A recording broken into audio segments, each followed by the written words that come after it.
It is good to be with you here, and I think it's very important for us to recognize that as we continue looking for ways to encourage African Americans to become a part of the Republican construct or the conservative movement, we may need to focus more on the issues that drive us together than the forums that give us an opportunity to have a black-specific conversation. I think at some point we're going to have a conversation that's specific to the issues that drive our numbers in the community. There is, in perception, a wide misconception that more government is better for low-income populations.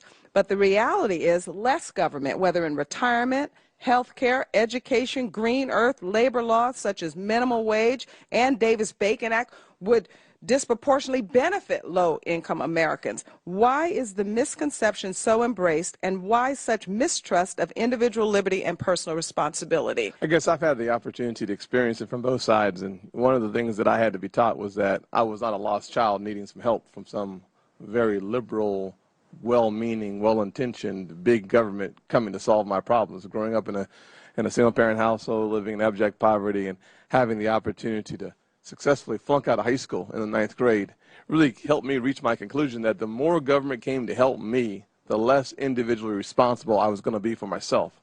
And so time and time again, my mama kept telling me this lesson that, boy, I brought you in the world, I might have to take you out. So if you continue your behavior in the same direction you're going in today, the people that you think are here to help you are going to be the ones that are criminalizing you and putting you in jail because of your efforts and your activities on your own behalf. So the only person that you can blame is the one in the mirror. Unfortunately, when you listen to big government, what big government says is someone else caused your situation to happen. Right. And you are not responsible for where you are. The fact that your dad was gone gives you the reason why we have to treat you for the psychological deficiencies that you currently have. Unfortunately, when you arrive at the Charleston County Jail where I live, they may give you some psychological assistance, but it will be from the guy sitting next to you in the bed. And so the challenge we have today is a reality that the more government comes to rescue, the fewer people actually escape that place. And so how do we overcome that? And it's a simple formula. And realizing that the most successful businesses in the world today never ask the question, who's going to be in the White House and can I succeed? Right. They only want to know the state of the game. Right. They only want to know the rules of the game, the rules of the field, and they will play consistent with those rules. So the great challenge that we have is the challenge of selling and marketing the truth to people who are desperately seeking the truth. But in the absence of truth, in the absence of good salespeople, what they'll do is they'll drink anything, sand, dirt, and not water. Right. And so what I think we have to do in order to address the misconception that somehow government comes to rescue you is to tell our own stories. America's success is a story of struggle and then triumph, right. Tragedy and more triumph.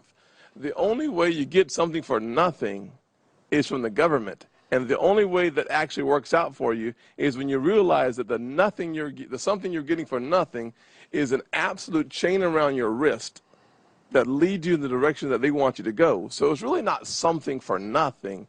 It's something for the incredibly high price of your freedom.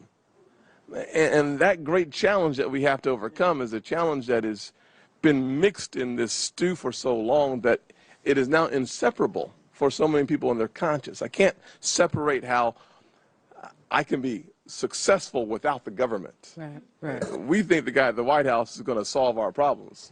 I don't care whether he's a Republican or a Democrat. At the end of the day, I'm going to succeed because I've been given the inalienable right and the opportunity for success. I was given the great birthright of being an American. Right. And so if we don't start having a conversation about the underlying issues, it doesn't matter what the political consequences, right. Political reality is that we're in. Congressman Scott, should we keep African-American children or low-income children in failing schools until there's some type of racial equality into other schools in that particular state?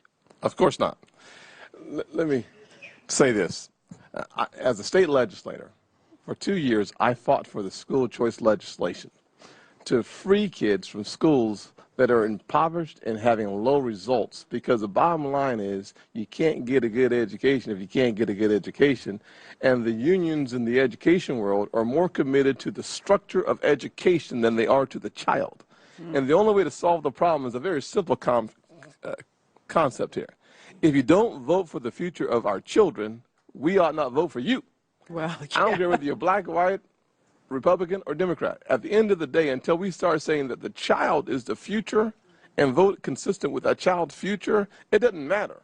And the problem is that we're not doing that. When you look at South Carolina, where 44 cents on the education dollar goes where the student is.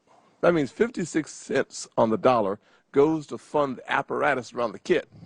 We have a dysfunction and a deficiency that is structural in nature, and the teachers' unions fund Democratic candidates and Democratic members of the House, and therefore we lost a vote by one or two folks. Right.